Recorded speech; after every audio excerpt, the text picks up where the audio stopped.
This is 5 on your side at 4. Focused on you. Right now at 4, the Bi-State bracing for the start of a wet Christmas. You're taking a live look over a cloudy downtown St. Louis. The first wave of rain expected tonight.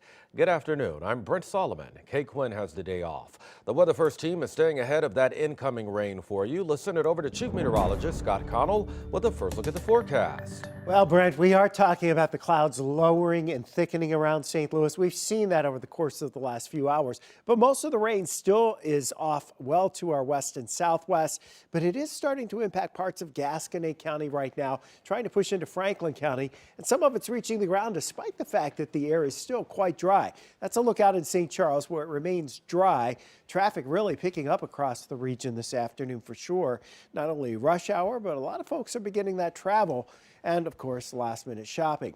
There's just one little batch of showers approaching our St. Louis area here as we head through the evening hours, and then we'll have to wait until later tonight before we really ramp that chance up. As you look to the southwest of St. Louis, there's the rain that's showing up here down across Gasconade County, trying to push towards Sullivan with maybe a couple of spritzes and sprinkles there, and you've had enough to get the ground wet in and around the Rolla area, and that's where temperatures have backed off into the upper 40s. The rest of us, though, are well into the 50s, close to 60 degrees. So here's the lowdown.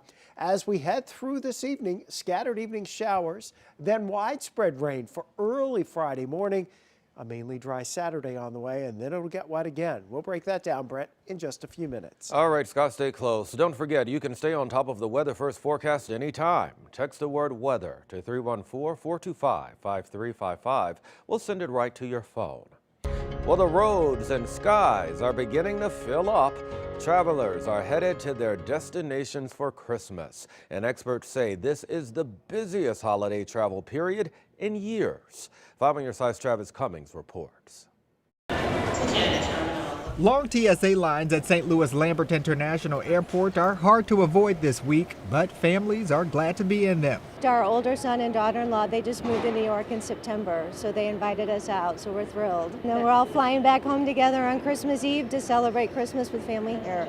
Thousands are hustling through the terminals to make it to their Christmas destination. It's kind of nice to go back to traveling again, so we get out with family together because we all just got out of college, so it's kind of nice just to bring everyone back together. The TSA projects more than 115,000 people to fly this week between its 2 terminals at Lambert International. AAA says out of the 115 million people traveling for Christmas this year, 90% of them are hitting the road.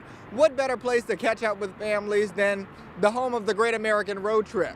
I have my husband, my 3 kids, and then also our dog. Brenton James and her crew are passing through from Indianapolis. It takes us 7 hours unless we stop with our kids, which takes a little bit longer. So we just decided to get up at 5 o'clock this morning so we could get some naps in the car and everyone wouldn't be so cranky. Smart move. So if we get up earlier, we kind of miss traffic, and we try to hit St. Louis at the right time so we don't get lunch traffic or, morning traffic. Troy O'Neill and his girls are coming from Arkansas, headed to Ohio. We were on the road at 5 a.m. and sometimes I'll do an overnighter just to avoid it. Most of them truckers are sleeping in the evening, so you get a free ride. Ride or fly, these families are glad to take the journey again. So this is the first time in 4 years that we'll be back, so that's good. Travis Cummings, 5 on your side. Thank you, Travis. Let's go ahead and take a look at how much you'll have to pay to fill up your gas tank. AAA says in the St. Louis area, gas is $2.74 a gallon, and that's down 4 cents from last week. Over in the Metro East, gas is $3.12 a gallon. That's down 5 cents from this time last week. Well, on the first day of winter, the CDC is seeing a rise in rates of flu and COVID. The CDC director says there is a sharp increase in flu levels, particularly in the South. While COVID cases appear to be climbing nationally, RSV cases seems to have reached their peak. Back on December 9th, the weekly number of positive RSV tests had fallen around 16% compared to the previous week. The CDC now sharing tips on how to stay healthy, especially during those holiday gatherings. If you plan on catching a flight, pack a high-quality mask. Hand washing, also a great way to prevent the spread of illness.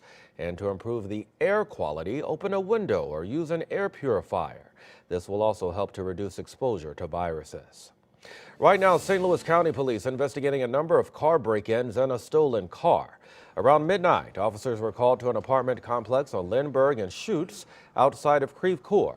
Police tell 5 on Your Side someone stole a Hyundai Sonata from the lot there and then broke into 4 cars. We talked with a neighbor who saw the bad guys in action. I heard 3 sirens from my apartment and of the cars, and when I saw from the window there were cars whose windows were broken. I came down, I saw 3 people on feet, and when I came down I saw that one of my roommate's car is stolen. Right now, police haven't identified any suspects. Officers will be patrolling that area today to keep an eye on things. The man accused of a road rage attack in downtown St. Louis now facing charges in another attack. On the same day, John Jacob Ellinger posted bond for the October 22nd attack. St. Louis County prosecutors also charged him with felony assault after investigators say he attacked a guard at a casino back in August. According to court docs, surveillance footage shows Ellinger kicking and punching the guard, who suffered a head injury and required stitches. The judge in the downtown St. Louis assault case required him to be kept on GPS monitoring and to remain on house arrest. A Hazelwood man is dead after crashing his motorcycle in St. Charles this morning. Missouri Highway Patrol says 41-year-old James Johnson was driving west on I-70 when he got off on Missouri Route 94. According to the crash report, Johnson was speeding when he struck the curb and was thrown off of his motorcycle. First responders rushed him to a nearby hospital. That's where he died. Johnson was wearing a helmet. St. Louis Mayor Tishaura Jones is giving an update on ARPA funding. Today, the mayor visited our studio for an exclusive interview on Today in St. Louis. The city has $500 million in federal money that has to be allocated before the end of next year. The mayor explains what the holdup is with spending that money.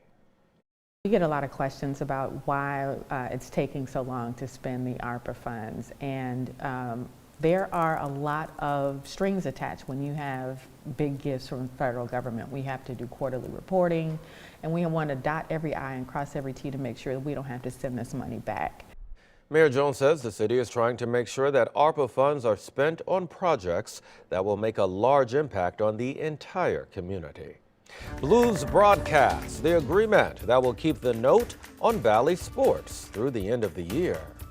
An urgent care settlement, how much one local clinic is shelling out after submitting false claims for services. A dream vacation to Disney nearly ruined, the $10,000 mistake an Illinois family made.